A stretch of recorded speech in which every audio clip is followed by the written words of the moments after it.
Hello friends, welcome back to Chef in Me.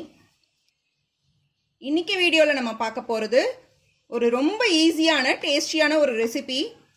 இந்த Andhra hotels எல்லாம் போனா அவங்க முதல்ல ஒரு பருப்பு பொடி தருவாங்க. சாதத்துல நெய்யோட போட்டு சாப்பிட ரொம்ப டேஸ்டா இருக்கும் அது. இன்னைக்கு அந்த பொடி எப்படி அரைக்கிறதுன்னு தான் பார்க்க போறோம். இது ரொம்ப ஈஸி. வீட்ல இருக்கிற கம்மியான இன்கிரிடியன்ட்ஸ் வச்சு இத 10 நிமிஷத்துல அரைச்சிடலாம். வாங்க இதை எப்படி செய்யறதுன்னு பார்க்கலாம். இப்போ நான் இந்த கடாயில ஒரு அரை டீஸ்பூன் அளவுக்கு நெய் விட்டுருக்கேன். இதுல 1 டீஸ்பூன் சீரகம் சேர்த்துக்கிறேன். ஒரு 20 காஞ்ச மிளகா, 10 காஷ்மீரி சில்லி, 10 சாதாரண மிளகா எடுத்திருக்கேன். கலருக்காக தான் நான் காஷ்மீரி சில்லி எடுத்திருக்கேன். நீங்க சாதா மிளகா போடுறதுன்னா 15 போட்டா போதும். இதை நல்லா வறுத்துக்கலாம். இப்போ மிளகாவும் சீரகமும் நல்லா வறுபட்டுருச்சு. இதை எடுத்துடலாம். இப்போ நான் மறுபடியும் ஒரு அரை ஸ்பூன் நெய் விட்டுருக்கேன். இதில் 1 கப் அளவுக்கு பொட்டுக்கடலையை நல்லா சேர்த்து வறுத்துக்கலாம். இது நல்லா ரெட் ஆகணும்லாம் அவசியம் இல்லை, ஜஸ்ட் கை பொறுக்கிற சூடு வந்தால் போதும். இப்போ பொட்டுக்கடலை நல்லா வறுபட்டுருச்சு, சூடாயிருச்சு. இதோட இதை எடுத்துடலாம்.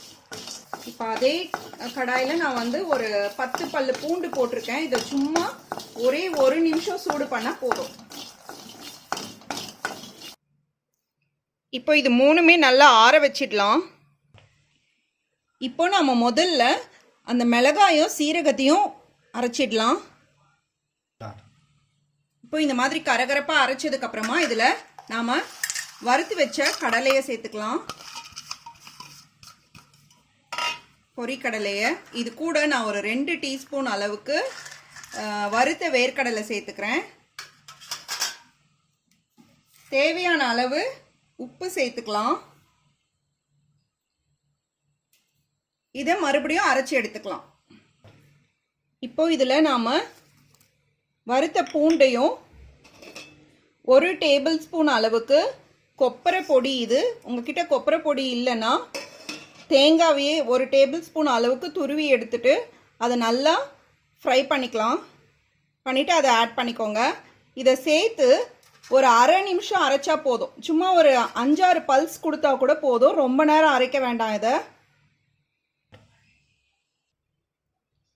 அவ்வளோதான் ஃப்ரெண்ட்ஸ், நம்மளோட ஆந்திரா ஸ்டைல் பருப்பு பொடி ரெடி. இதை சாதத்தில் போட்டு நெய் ஊற்றி சாப்பிட்டா அவ்வளோ டேஸ்ட்டாக இருக்கும். இட்லி தோசை எல்லாத்துக்குமே தொட்டுக்கலாம். ஊத்தப்பத்தில் கூட நீங்கள் பொடி ஊத்தப்பம் செய்யும்போது இதை யூஸ் பண்ணிக்கலாம். ரொம்ப டேஸ்டியாக இருக்கும். கண்டிப்பாக இதை செஞ்சு பாருங்கள் ஃப்ரெண்ட்ஸ். பிடிச்சிருந்தா ஷேர் பண்ணுங்கள். செஃப் இன் மீக்கு சப்ஸ்கிரைப் பண்ணுங்கள். தேங்க்யூ ஃபார் வாட்சிங்.